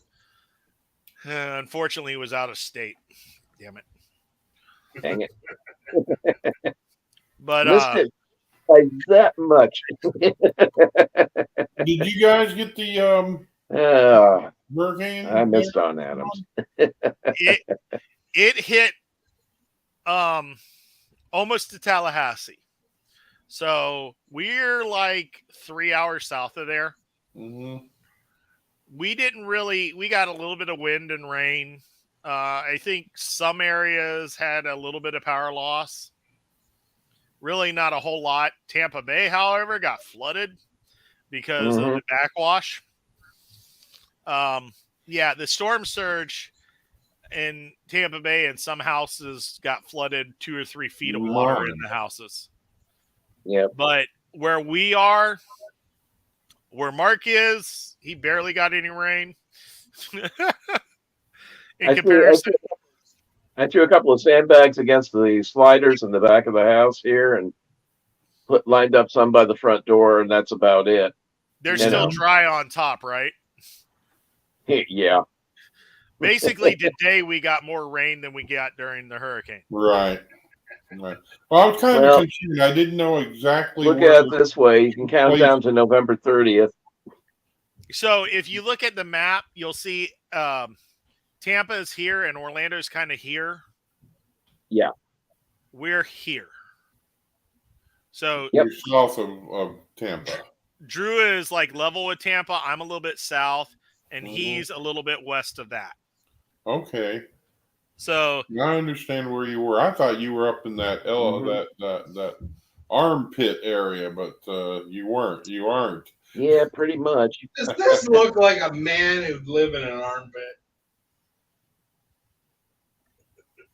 Yeah, I'm afraid so. I would. I tried.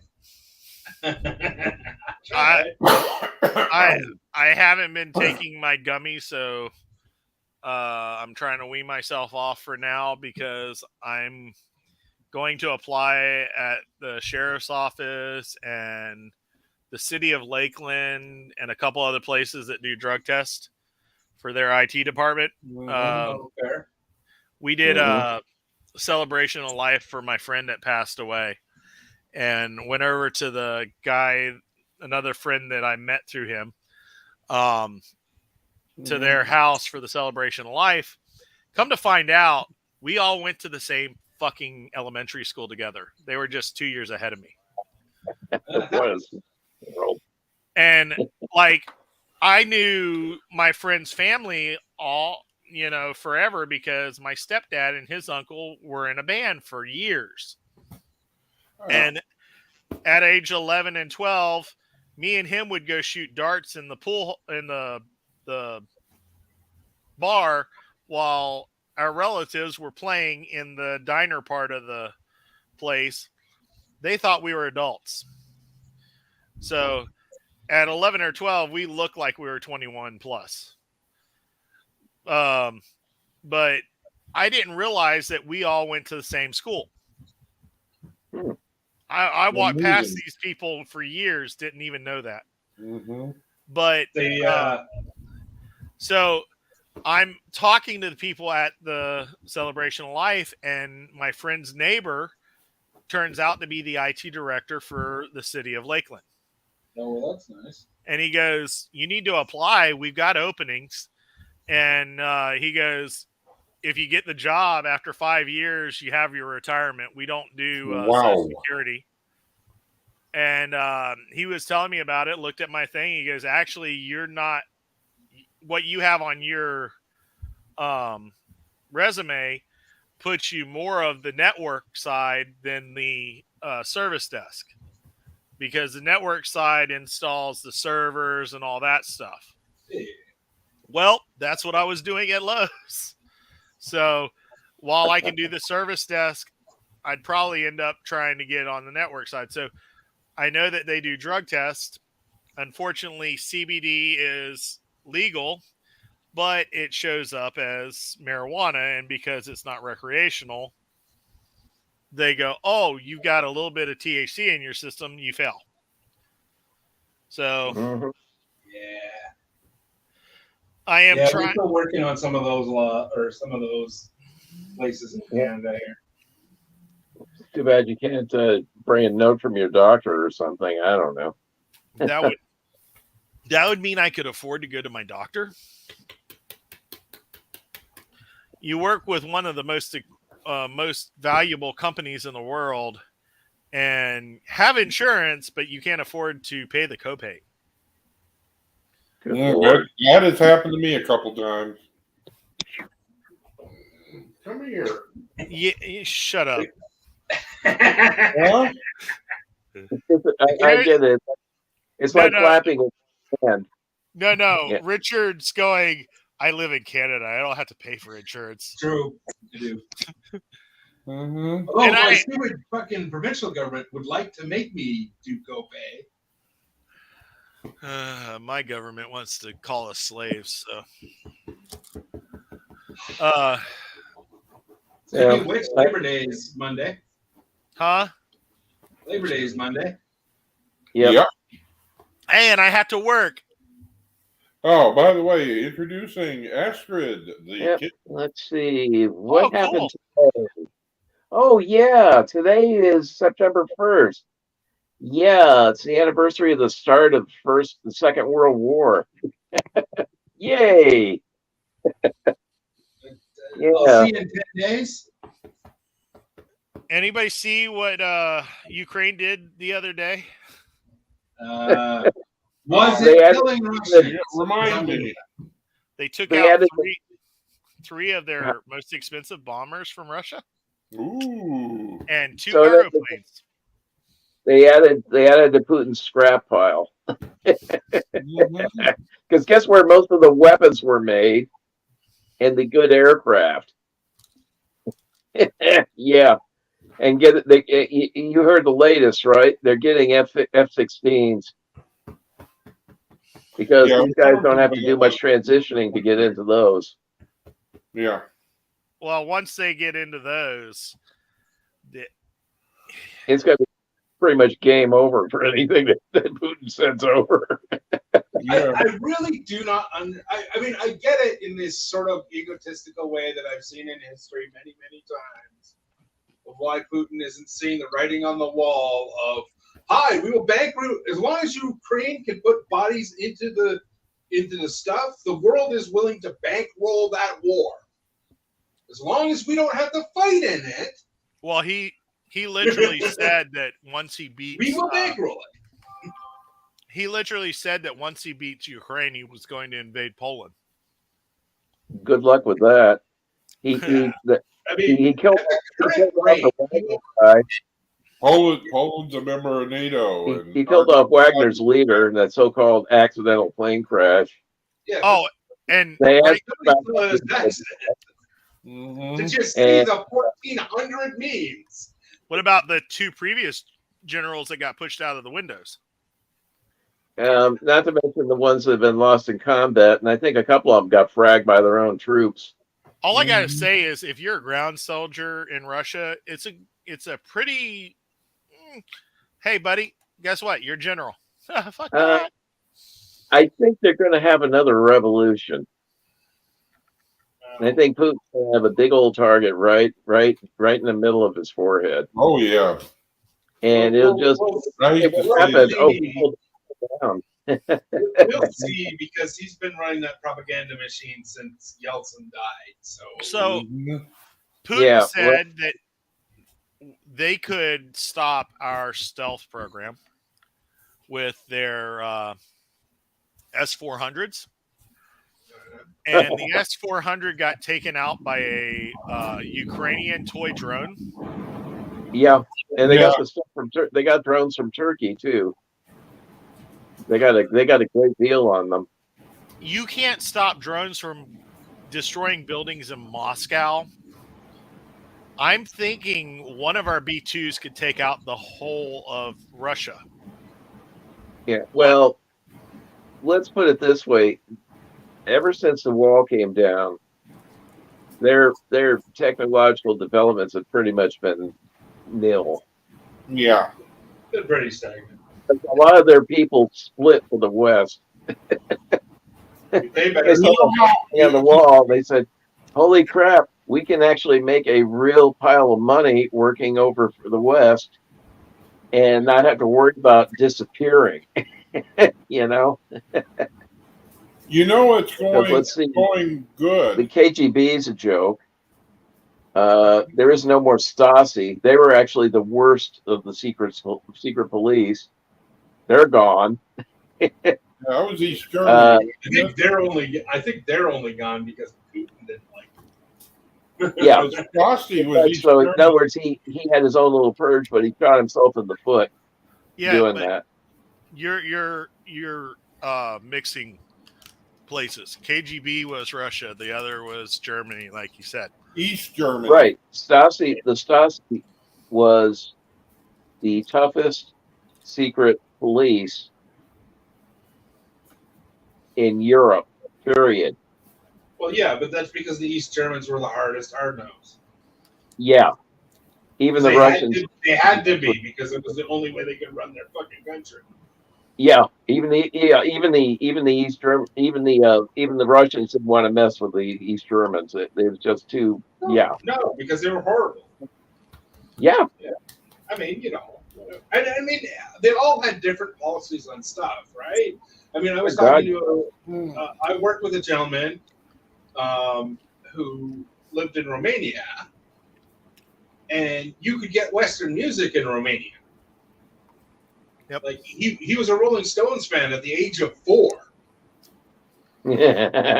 Granted, he had an AK-47 when he was 12 because he was a part of the revolution. I'm not talking about guns. What was that popular song back in the day? The Commissars in Town.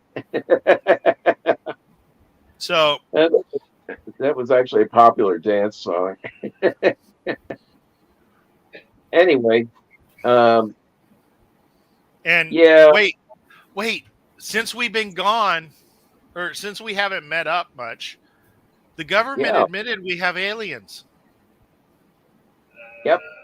And alien technology. So technically, how I read that is that they told the guy that, yes, you can say that, but it wasn't really the government saying it. It was a guy who asked the government if he could say it, kind of thing. Yeah. They had him say it in Congress. Yeah. Yeah. Wait, you listen to shit in Congress? It's Congress. They'll let anyone speak in Congress. I bet you I can speak in Congress if I pulled the right levers. Go for it. And it'd be more entertaining than lately. But hold on. I was going to say that I've got a friend I went to high school with. His ethnic heritage is Ukrainian. Everything, very proud of it. Well, we had, when I was in the service, we had a name for DC, the District of Columbia. Yeah. Do you know what we called it? You'll love this. We called it Wonderland. Right. Okay, so let's get back to science. Absolutely. Again, Russia can't get anything on the moon except for shooting at it. And India got a lander on the moon. Yeah. Unmanned. Yep. That was great. Again, Russia loses a moon race. Yeah.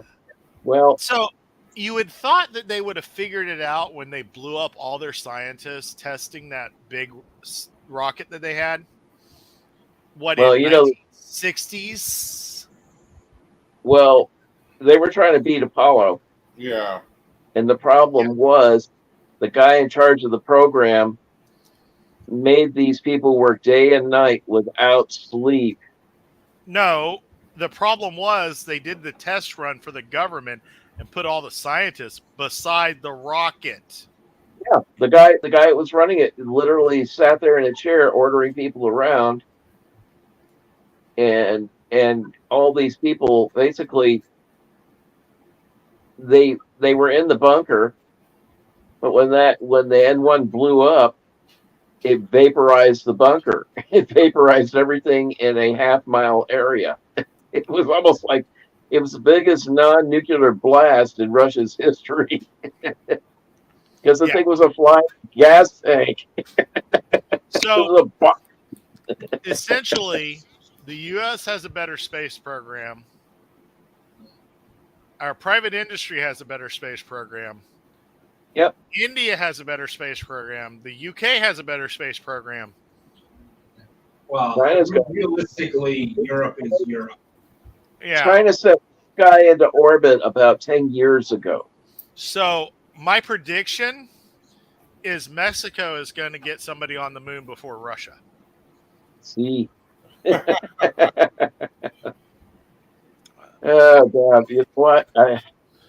Hey, if they got a great taco place on the moon, I'm there. I'd fund it. That's what the International Space Station I needs would build my tacos. Uh, We haven't Every talked engineer about clenched at that moment. is the fact that What? CBS will be airing Brave New World on this what was that, Richard? few weeks. Uh-oh. Oh, I think you Really? got. no, Brave- Mark, what I said was like if they put tacos in space, every engineer is going to clench because they're like, yeah, you can't have the runs in the space. It's really bad. Like really bad? I'm Well, just they- going to say this. I've never had the runs from a true taco stand. It's true. Yeah. It was Hi, free. allow me to work with the joke stereotype. Yeah. And then Jeff was telling us about CBS running Strange New Worlds on network. Yes, be airing on CBS sometime in the next few weeks. I just recently how's found that out going to we're work? only going to air the first 2 episodes. Because they're definitely in it for the money. Well, Yeah, well, they don't have any programming to put. I mean, they've had to delay all the programs until the spring. So all we're going to have for the next 3-4 months is reruns. And Anyway, already prepared. Yeah. well, the- I'm going I to say do. this. I don't have cable. And all the people that go, I'm not going to pay for Paramount Plus to watch the new Star Trek, are paying more for their cable and getting nothing than I pay for Paramount Plus. Yeah. Well, And I mean, I pay $5.99 for the Paramount Plus. Yeah. well, I mean, Here, to be perfectly honest, I mean, to approach a cable bill, you have to be subscribed to 5 or 6 services, right? Yeah. you guys have Spectrum in Canada?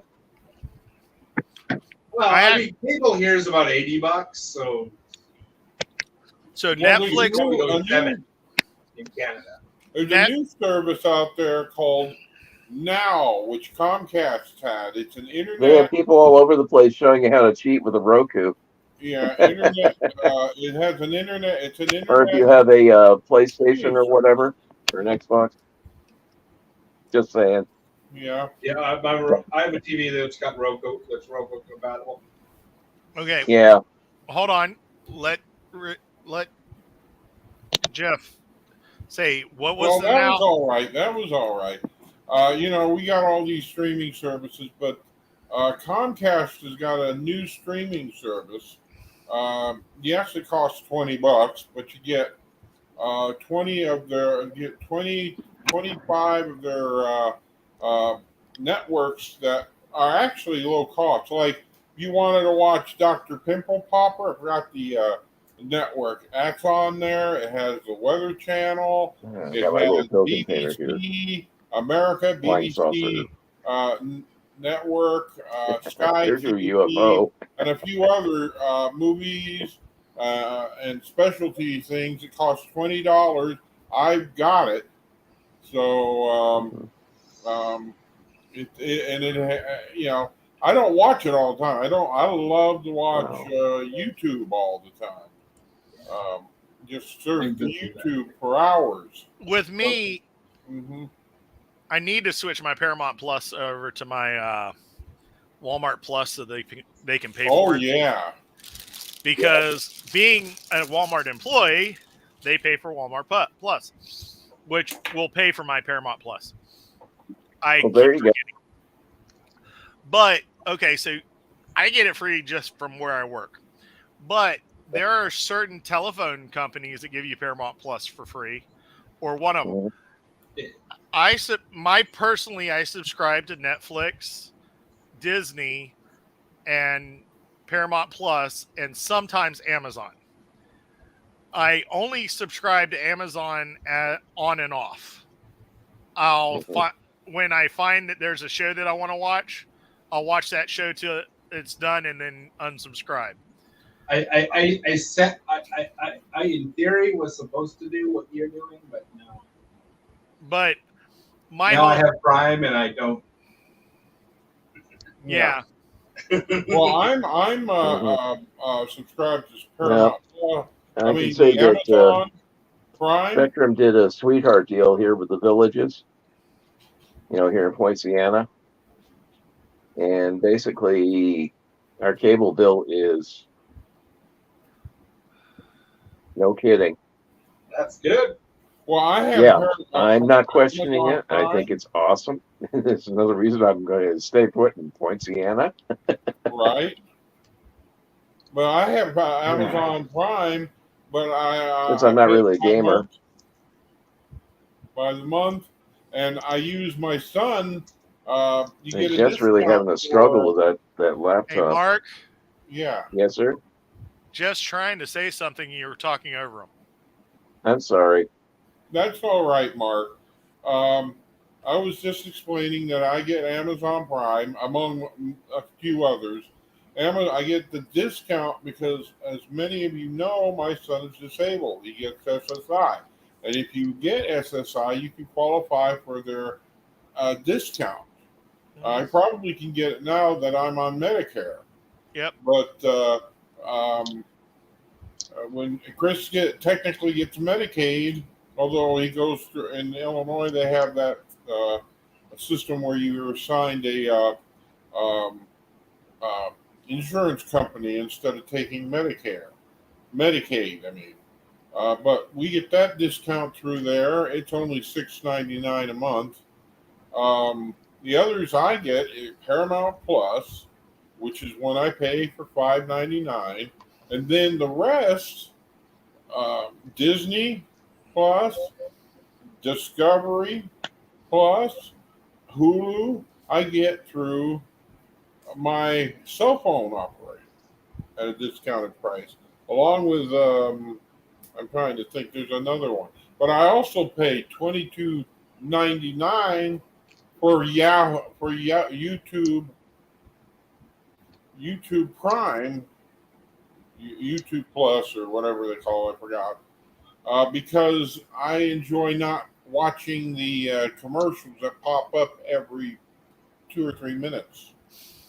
That they've now stuck in. If you get it for free, you're going to be watching every 2 or 3 minutes a new commercial, and that's really not that fair. But I like the fact that I also have access to their YouTube music library too. Yeah. So with this, and I can also I got YouTube Premium. Yeah, YouTube Premium. Yeah, I'm only paying $12.99. It's real nice. I like it. I started a couple years. I couldn't watch you. I've done the thing where I've been logged out and tried to watch a single video. I can't do it anymore. I have to have my premium.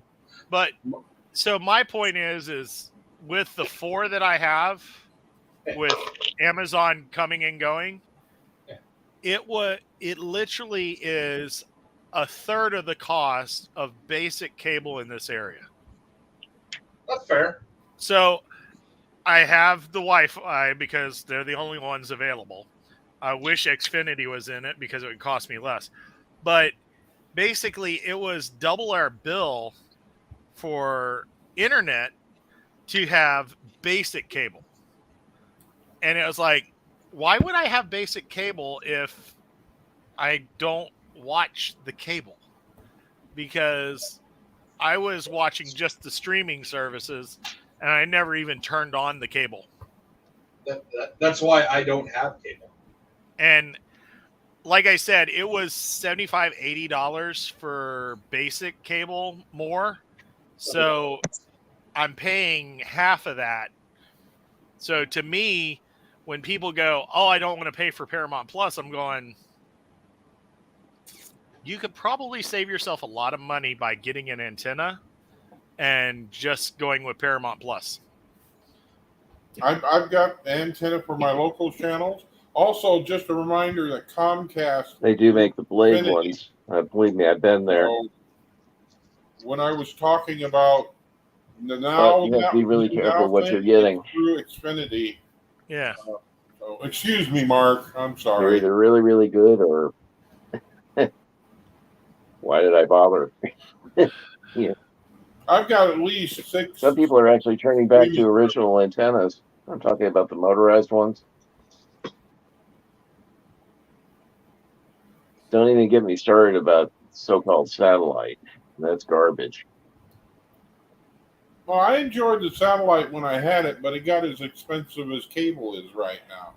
So I dropped Yeah, I it feel and bad. finally dropped cable. I Oh, feel bad for I get my internet through cable. he must be So, having real issues with his connection. You're the only one that do it, right, Sean? Everybody else is on and talking. So if you're not, you might have a problem with your connection if you're not seeing the others. yeah, because yeah, I've had that happen. Oh, But you're coming through clear, Mark. what's up? yeah, I don't think Mark is hearing Jeff at the same time. I don't think so The rest either. of us are hearing Jeff. No, I got you guys. I'm saying I'm getting everybody talking, and for some reason you're not hearing Jeff. Yeah. Anyways, gentlemen, it's been a pleasure. Yeah, it's been over 2 hours, so I Oh my got some goodness, stuff. nice catching up with everybody. All right, it was nice seeing you all. I think the next time you have a show, I will be in Edmonton, so we'll have to catch up in October. Okay. Good Well, luck there. we'll have a Have a show good- at the on the first week. The second Okay. week we will be doing the live stream on the day of my birthday. But it will have all the panels. So just like you saw when I did the live broadcast for the vendors, we will be doing something similar, only it will be actually on the stage. So we're going to take the broadcast computer, the camera, and a couple of our mics and actually have it so that people can enjoy it outside of the con too. So till next time, live long and prosper. Live long and prosper.